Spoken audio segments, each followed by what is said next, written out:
This is the story of Springburn. SPRINGBURN.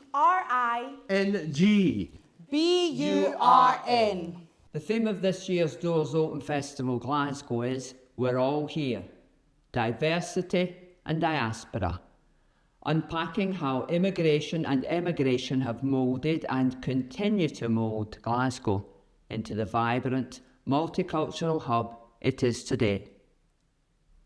And nowhere is that statement more relevant than here in Springburn. What you're about to see and hear is a script-in-hand reading of a spoken landscape written with those of you who have called North East Glasgow home over the years.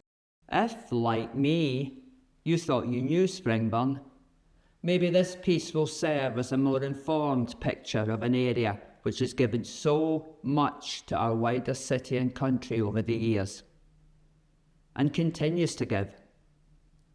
An area with secrets. Our 3 actors and director have been working hard over the past 2 days to bring our words to life, and they are our words, mine and yours. We're all here. We're all in this together. So without further ado, sit back, open your eyes, your ears, and your hearts. Oh, and please do hang around afterwards, because there's soup. Thank you.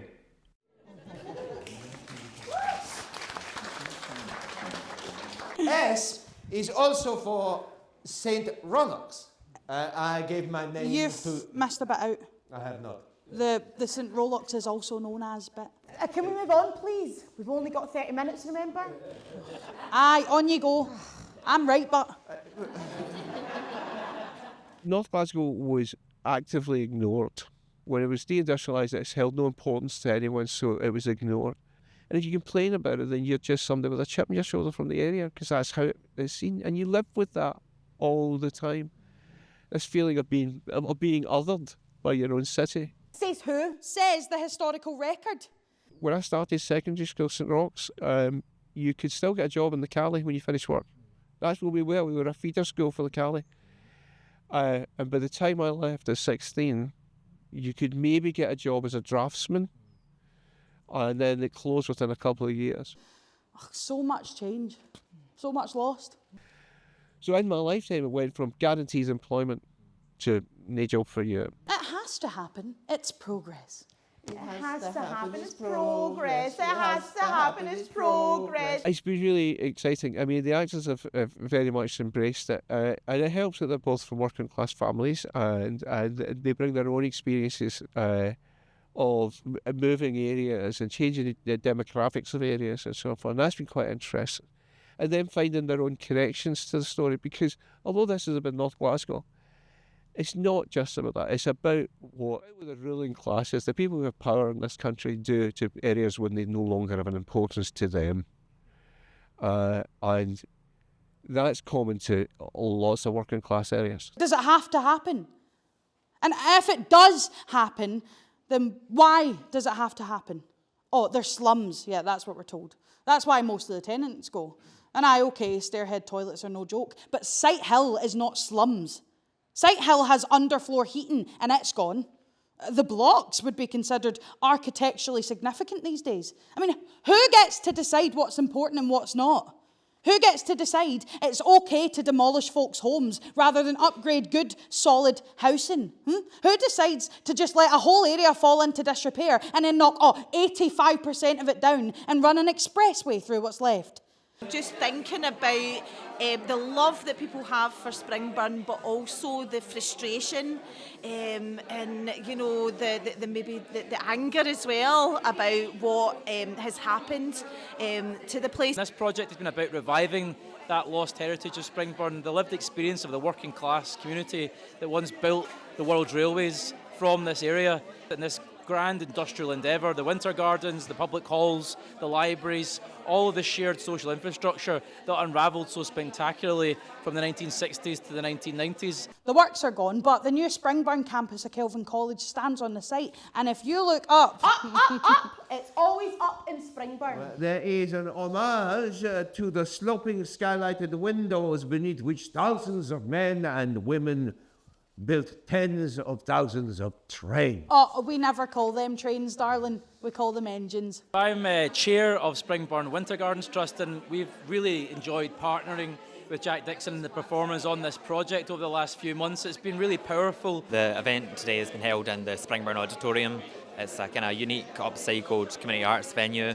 It was such an incredible show. I've never been in this space before, and I was so impressed with the environment. Having known Jack, he was kind enough to ask if I'd like to contribute towards this venture, and some of my words, it was lovely to hear. Well, Jack started it off with a wee kind of thing with our names and that, which I found very helpful, by the way, because I use it now to write stories. So I just get a word and then you use the letters off it. I was lucky enough to meet Jack some time ago, and he asked me to write a wee bit for the play. S is for Springburn, and Springburn is battle worn, with her sleeves driven up her arms and elbows like a navvy. She's often seen picking up a greeting wain with a bloody nose, or nursing a scraped knee with a bag of ironing waiting for her when she gets through her front door. She's got a 3-year-old under one arm and an old plastic laundry basket filled to the brim under the other. And at the same time, she's nudging the car door closed with one leg, wishing she had a spare to kick someone in the arse rather than using it to keep hers off the pavement. She is Springburn. It's been brilliant walking through my old park and seeing it coming back to life. Turn to your neighbour and give them a smile. Maybe take their hand, give them a little handshake. Come on, take them by the hand. Take the hand, smile, give them away. That's lovely. Yeah, does it feel good? A bit weird, right? But you don't know good them. weird, yeah. Look, Springburn. Now say it again. Springburn. I say it again. Springburn. Share the secrets. Tell the story. The story belongs to all of us. So tell it. Tell it. Thank you.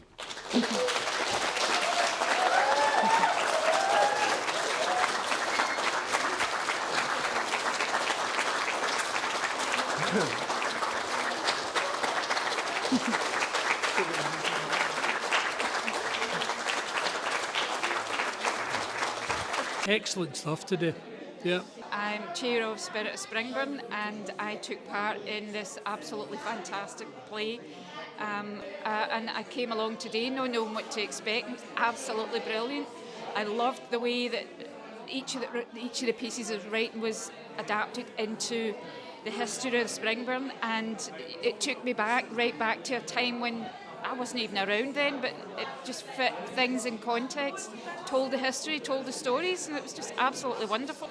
What Jack managed to produce from myself and my mum's wee sessions, it was great meeting other people from Springburn and talking about the memories. I came away for the session feeling it was a sense of achievement, you know, listening to everybody else's information and work that they done. It was like the words were painting the picture. I was hearing those lines throughout the performance. It was so emotional. I was surprised by how emotional it was. When a person dies, particularly in a working class community, a whole library of knowledge and experience is burned and effectively lost to history. It's been really good to be part of this event. Having a performance was, ideal, especially something that celebrates the local history.